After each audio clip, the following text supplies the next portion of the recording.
Hello everybody, nutritionist Keith Klein with you here today for Lean Body Coaching with my sidekick Snickers Klein. Say hello to everybody, buddy. As you all noticed and you've all heard, I name all my pets after junk food. That way I can be surrounded by junk food and I'm never tempted to eat it.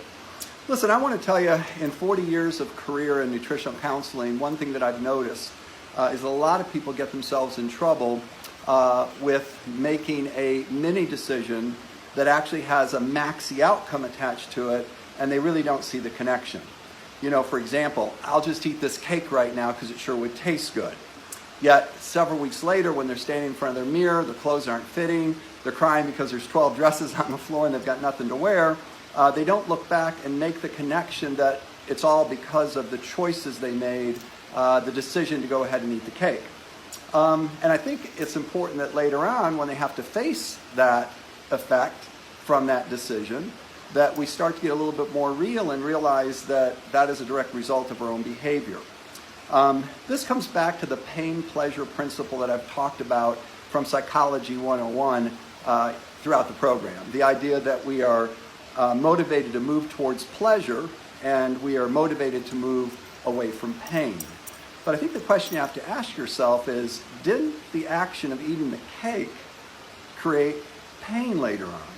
And if what you're saying is true, Keith, why do we keep doing that to ourselves? Well, again, what happens is the person becomes myopically fixated on eating the cake in the moment, so to speak, as opposed to focusing down the road on what the effects of that decision is going to be.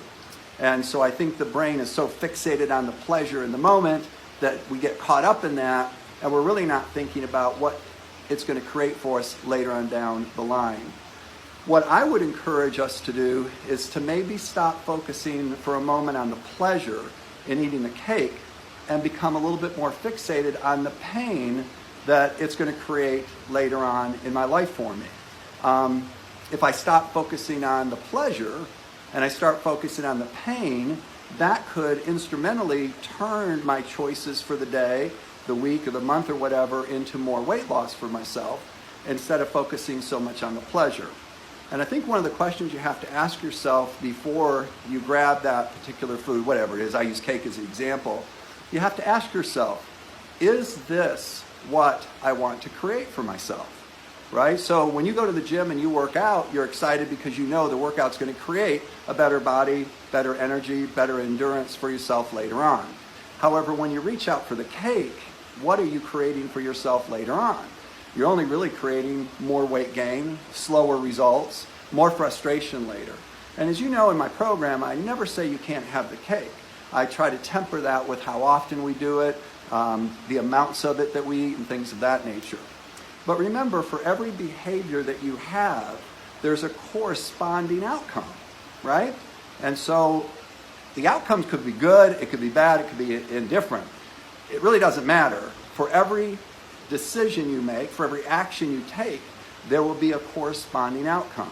And by asking yourself, is this really what I want to create for myself? It causes me to pause, stop, and take a look at the outcome as opposed to the momentary pleasure.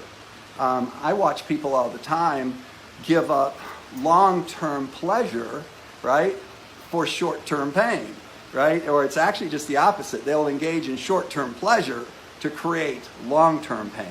And that's a little bit more about what I'm talking about. You got to stop and ask yourself, is this what I want to create for myself? And you know, when you say no to the cake, what you're really saying is yes to being thin. Or maybe you're saying yes to maintaining that weight loss that you've achieved. So I don't see saying no to the cake. And once again, it could be cookies, it could be whatever creates the problem. I don't see saying no to it as the way I want to approach it. Instead of saying no, a lot of times I say, instead of I can't have that, I simply say, you know, I don't eat that anymore. And then it takes on a different network in my brain, a different framework, if you would. And then I don't feel as deprived. I don't feel like I'm really giving it up. Remember, you can eat the cookies, right? But then you can't wear the bikini. And you have to ask yourself, which is more important? So as a bodybuilder, it wasn't that I didn't want the cookies when I was getting ready for a contest or show.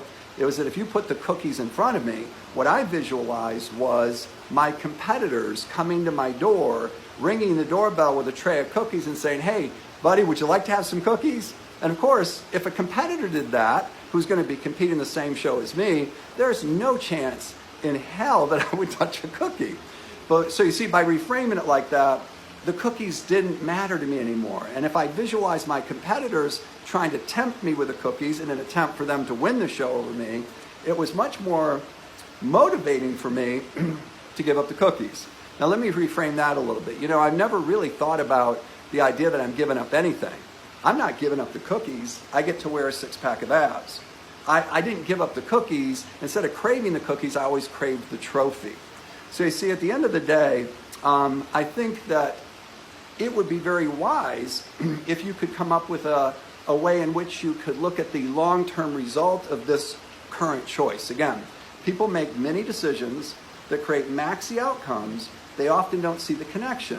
But if you could make the connection before you engage the behavior to the outcome, maybe you're less likely to engage in the behavior as often, as much, or as many, right? So I want to leave you with that thought that remember, you're not giving up the food, the treats. You get to have the body. And what I've noticed about real athletic competitors is they really don't care about the food because they care about the look more. It doesn't matter to me if you're motivated by your look, your health, or whatever. What matters to me is that you make positive changes in your eating for long-term success, okay? Again, I'm nutritionist Keith Klein. Hey, listen, it's been a real pleasure answering your questions on Facebook, posting new recipes, and seeing you all try that. And I just want you to know how much that means to me and the rest of our crew. And I really appreciate all the great feedback you've been giving us. Don't hesitate to give us some criticisms too. That's how we get better. So until next time, everybody, have a great weekend. Bye-bye.